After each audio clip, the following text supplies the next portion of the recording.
प्रिय दोस्तों, मैं कमांडर सुधीर कुमार अपने YouTube channel pulse beat of India के माध्यम से आपके समक्ष एक बहुत ही महत्वपूर्ण विषय के बारे में चर्चा कर रहा हूं और वो विषय है एक विकसित भारत बाय 2047।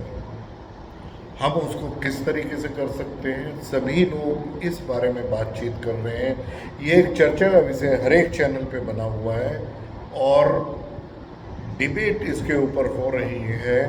कि किस तरीके से हम एक विकसित भारत की तरफ को जा सकते हैं 2047। ये जो अमृत काल का समय जिस तरीके से आह्वान हमारे आदरणीय प्रधानमंत्री जी ने किया है, तो ये एक चर्चित विषय ही नहीं, एक ये बहुत ही महत्वपूर्ण विषय बन गया है। तो माय डियर फ्रेंड, कि यदि मैं अपना थॉट प्रोसेस आपके सामने रखूं, स्पेशली जो भारत के युवा हैं उनके सामने रखूं, तो मैंने अपनी एक किताब भी इस विषय के ऊपर लेके आया हूं, ये विकसित भारत बाय 2047। तो इसमें सबसे पहले कि let's fix it the responsibilities, let's fix it A way ahead, कि हम किस तरीके से प्रस्थान इस ओर करेंगे। तो सबसे पहले तो मैं ये कहना चाहूँगा कि ये विषय इतना महत्वपूर्ण है और इसमें एक एक जो बात है उसकी थ्रेडबेर एनालिसिस करने के लिए, उसको आपके समक्ष रखने के लिए और पूर्णतः उसका विश्लेषण करने के लिए एक एक सब्जेक्ट पे उन पे महत्वपूर्ण चर्चा करनी पड़ेगी, उसकी इन डेप्थ एनालिसिस करनी पड़ेगी, तभी वो चीज़ें एक सभी के लिए विचाराधीन हो सकती है और उसी में आप लोगों की भी जो फीडबैक है वो मुझे मिलेगी। तो सबसे पहले कि मैं किन चीज़ों को मैं फिक्स करूँगा कि इस तरफ हम बढ़ें। तो सबसे पहले मेरा ये कहना है कि पिछले 10 सालों में जो भारतवर्ष ने प्रगति की है वो मैं अपनी कितनी ही YouTube चैनल पे मैं डिस्कशन कर चुका हूँ डिफरेंट टॉपिक के बारे में। तो आप मेरी YouTube चैनल, मेरे पल्स बीट ऑफ इंडिया जो मेरा YouTube चैनल है, उसके ऊपर जाकर इन वीडियो को देख सकते हैं, बजाय इसके कि मैं लिंक आपको दूँ इसके ऊपर। अब मुझे देखना है कि मैं किस तरीके से उस ओर बढ़ूँगा। तो सबसे पहले मैं कहना चाहूँगा कि सबसे महत्वपूर्ण मुद्दा होना चाहिए एजुकेशन। यदि आप देखें कि एजुकेशन भारतवर्ष में बड़ी ही नेग्लेक्ट रही है एक बहुत लंबे समय के लिए, और जिस तरीके से उसमें एक रिफॉर्म आने चाहिए थे, उस रिफॉर्म को आने में काफ़ी देर लगी। और ये जो गवर्नमेंट ऑफ इंडिया एक डॉक्यूमेंट लेके आई वो था new education policy of India 2020। इसमें चाहे थोड़ा देर लगी हो, लेकिन जो प्रेजेंट गवर्नमेंट है और जो आदरणीय प्रधानमंत्री है, उनका जो एक विजन है, उसके अंतर्गत ही ये न्यू एजुकेशन पॉलिसी 2020 हमारे समक्ष आई। और उसमें काफ़ी चीज़ें जो गंभीर मुद्दे थे, चाहे वो हिस्ट्री के बारे में हो कि कुछ चीज़ें हमें हिस्ट्री से हटानी है, कुछ चीज़ें उसमें लानी है, कुछ लाइफ लॉन्ग स्किल्स के बारे में है, कुछ जो है ना किस तरीके से महत्वपूर्ण जो हमारे टेक्निकल सब्जेक्ट्स है या स्टेम के जो सब्जेक्ट्स हैं उनको किस तरीके से पढ़ाया जाए, इन सभी चीज़ों पर और किस तरीके से एजुकेशन पॉलिसी में हम जो हमें एक तरीके से उसमें जो सुधार लाने थे, वो उन सुधारों को हम किस तरीके से कॉलेज लेवल पे और यूनिवर्सिटी लेवल पे या जो स्कूल के स्तर पर हम किस तरीके से उनको लागू कर सकते हैं, वो सारी चीज़ें सामने आई हैं और न्यू एजुकेशन पॉलिसी अब पूरे देश में लागू हो गई है। लेकिन उसके साथ साथ मैं कहना चाहूँगा कि हमें न्यू एजुकेशन पॉलिसी 2020 का फिर एक बार से जो है ना रिव्यू बहुत ही ज़रूरी है। वो रिव्यू इसलिए ज़रूरी है कि यदि कोई भी चेंजेज उसमें लानी चाहे और हमें देखना चाहिए कि हमने उसमें कितनी प्रोग्रेस करी है, किन किन यूनिवर्सिटीज़, कॉलेजेस, स्कूल में उसको किस तरीके से फॉलो किया गया है, और सभी जितने भी स्टेक होल्डर हैं उनकी फीडबैक उसमें आनी बहुत ज़रूरी है, जिससे जो महत्वपूर्ण जो उसमें बदलाव आने हैं वो हम लाए जा सकें। लेकिन दोस्तों, मैं आपके साथ शेयर करना चाहूँगा कि इनोवेशन इंडेक्स में भारतवर्ष ने बहुत ही लंबी छलांग लगाई है। न्यू एजुकेशन पॉलिसी के बाद में हमारी जो गवर्नमेंट ऑफ इंडिया है, जिस तरीके से उसमें जो NRF नेशनल रिसर्च फाउंडेशन बनाई है, और जिस तरीके से पेटेंट फाइलिंग को बहुत ही केंद्रित तरीके से, फोकस तरीके से अप्रोच किया गया है, तो इसी का कारण है कि इनोवेशन इंडेक्स में, हमारा ग्लोबल इनोवेशन इंडेक्स में हम करीब 35 से 40 स्थानों पर इम्प्रूव कर गए हैं। और इस बार जो लास्ट ईयर है उसमें करीब 1 लाख से ऊपर पेटेंट फाइलिंग हुए इंडिया के अंदर, और ये एक बहुत ही जो है ना, एक प्रशंसा करनी चाहिए मुझे उन्हीं सभी लोगों ने जिन्होंने पेटेंट करे हैं, और ये बहुत ही हर्ष का विषय है। और ये हम एक रिसर्च और इनोवेशन के फील्ड में लगातार अग्रसर हो रहे हैं। लेकिन फिर भी हमें देखना पड़ेगा कि हमारा जो मूलभूत, हमारी जो रिसर्च एरिया है, जिसको फंडामेंटल रिसर्च कहते हैं, जो 50s, 60s, 70s, 80s तक हमारी फंडामेंटल रिसर्च में काफ़ी इंस्टीट्यूट जो है वो बहुत ही गहन और बहुत ही अच्छे साइंटिस्ट उस टाइम पे आए भारतवर्ष में, जो जिनको नोबेल प्राइज़ विनर भी मिला, और इस तरीके से जो हमारे साइंटिस्ट थे। तो उसी तरीके से एक बार फिर उन गहन मुद्दों पर चर्चा होनी चाहिए, और फंडामेंटल रिसर्च में काफ़ी हमें ध्यान देना चाहिए। फिर आता है कि जो रिसर्च डेडिकेटेड है कि हम अपने भारतवर्ष की जो ईज ऑफ लिविंग है, एक तरीके से हम किस तरीके से अच्छी अपने लोगों की बना सकते हैं लास्ट माइल तक, और उसमें एजुकेशन का एक बहुत ही बड़ा मुद्दा है। क्योंकि एजुकेशन यदि होगी, आज जो हमारे जितने भी ड्रॉप आउट्स हैं, या हमारी जो भी पॉपुलेशन है 15 से 20% जो हमारे यूथ हैं, जो 10+2 के बाद में आगे अपनी शिक्षा को नहीं रख पाते हैं, या फिर ग्रेजुएशन, पोस्ट ग्रेजुएशन में जो ड्रॉप आउट होते हैं, उन सभी को एड्रेस करते हुए हमें देखना होगा कि जितनी ज़्यादा एजुकेशन का प्रसार हमारे उसमें होगा, उतना ही लोग जो लास्ट माइल पे हैं, जो गरीब लोग हैं, अत्यंत गरीब लोग हैं, वो इस विकास के मार्ग में वो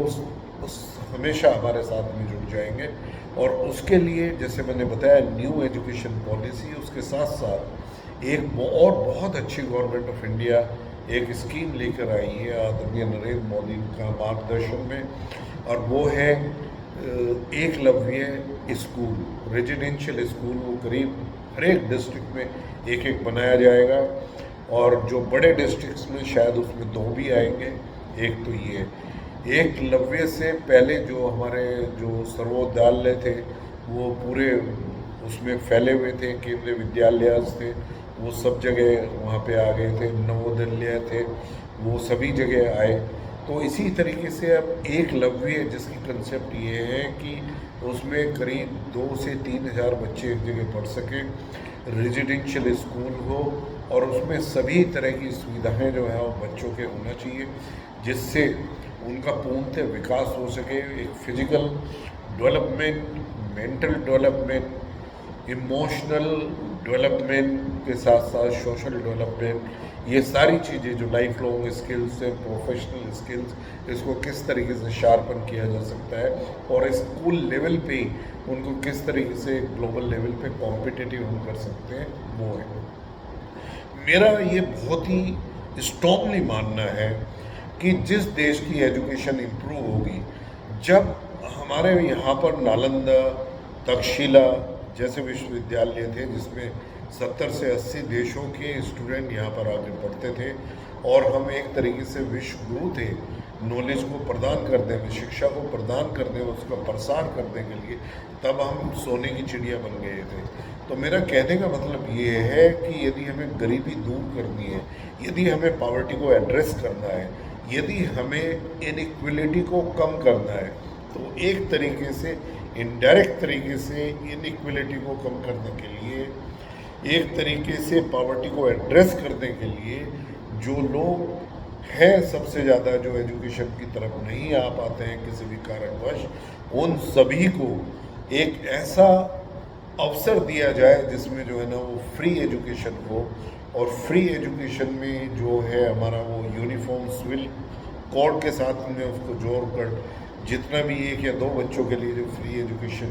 तो 1 नेशन 1 सिलेबस यदि हम 10+2 तक करते हैं, फ्री एजुकेशन फॉर ऑल करते हैं, तो ये एक बहुत ही महत्वपूर्ण बदलाव हमारी वो शिक्षा प्रणाली में आएगा। और जब सभी बच्चों को एक ही शिक्षा, एक ही सिलेबस पूरे देश में मिलेगा, तो वो सब एक ही स्तर पर कॉम्पिटिटिव हो जाएंगे और वो हमारे देश में योगदान में वो शामिल होंगे और वो डेवलपमेंट का एक हिस्सा, एक अटूट हिस्सा बनकर वो आगे बढ़ेंगे और मार्गदर्शन होगा। और जो ऐसा टैलेंट है हमारा युवा जो किसी वजह से वो 10+2 की एजुकेशन से पहले ही बाहर हो जाता है, या कुछ लोग उसके बाद में जो एजुकेशन को अफोर्ड नहीं कर सकते आजकल, वो शिक्षा प्रणाली से ही बाहर हो जाते हैं, उन सभी टैलेंट पूल को हम अंदर लेकर आ सकते हैं, समाहित कर सकते हैं, जिससे हमारा नेशनल टैलेंट पूल और बड़ा हो जाएगा। और वो सिर्फ एक विकसित भारत की तरफ ही नहीं, एक विकसित संसार, और जिस तरीके से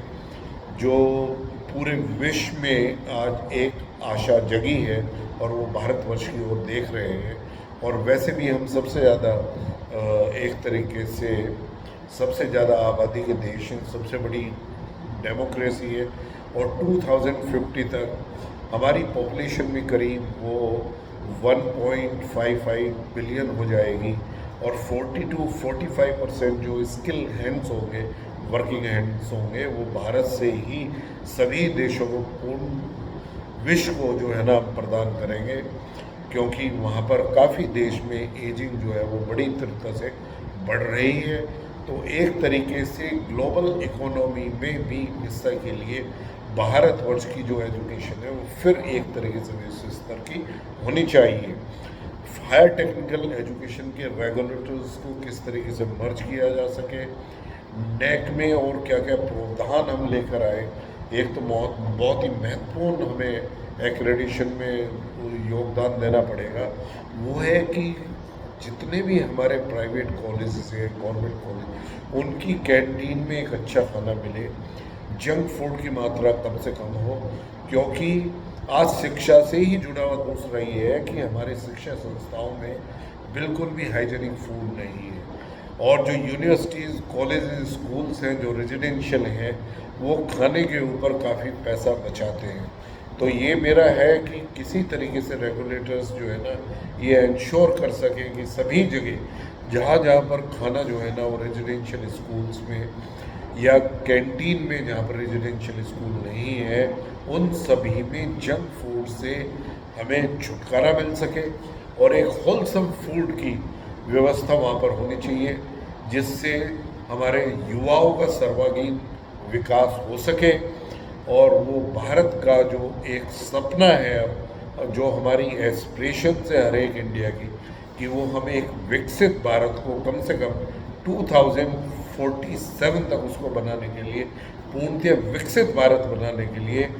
अपना मार्ग सुनिश्चित करें। तो उसमें सबसे पहला मुद्दा जो मैंने कहा, जिसको मैं फिक्स करूँगा, वो है एजुकेशन। और एजुकेशन में मैंने अपने सुझाव दे दिए हैं। सभी कॉलेजेस में, स्कूल में और यूनिवर्सिटीज़ में एनसीसी यूनिट का होना बहुत ज़रूरी है। जंक फूड बिल्कुल ख़त्म होना चाहिए, होलसम फूड आना चाहिए। Physical education and lifelong skills as a value add, वो हमारे उसमें पूर्णतः उनकी तरफ ध्यान देना चाहिए, जिससे जो पर्सनैलिटी डेवलपमेंट है हमारे स्टूडेंट्स का, वो ग्लोबल कॉम्पिटिटिव हो और वो एक तरीके से सर्वांगीण विकास हो, जिसमें IQ, EQ and SQ। SQ है सोशल क्यूटेंट, इमोशनल क्यूटेंट एंड इंटेलिजेंस क्यूटेंट। इन सभी का मिश्रण इस तरीके से किया जाए कि फिजिकली बहुत ही स्ट्रॉन्ग, इमोशनली स्ट्रॉन्ग और एक सोशली अडेप्टेबल, हम एक युवा को, एक टैलेंट को और एक फ्यूचर लीडरशिप को हम तैयार कर सके जो भारतवर्ष में एक लीडरशिप दे सके हमारी आगामी जो जनरेशन है, फ्यूचर जनरेशन है उसमें, और उनकी प्रोडक्टिविटी मैक्सिमम हो, उनकी मेंटल फैकल्टी चैनलाइज्ड हो, और जो ऐसे विषय हैं जैसे पावर्टी और इनइक्वलिटी, उनको एजुकेटेड होकर उसको वो एड्रेस कर पाए। तो इसी के साथ यदि आपको ये मेरा वीडियो अच्छा लगता है, इसी सीरीज़ में मैं आगे एक एक टॉपिक पर जुड़ता जाऊंगा आपके साथ में। तो आज का था कि I would like to fix it the education and it is a journey towards the Viksit Bharat by 2047 when we attain, or the Bharat attains its 100 glorious years of independence. So education was the first one, and till then, till the next, I bring to you Namaskar, Jai Hind, Commander Sudhir Kumar from my YouTube channel Pulse Beat of India. आपके सुझाव और आपके comments की मुझे बहुत ही एक तरीके से इंतज़ार रहेगी। धन्यवाद।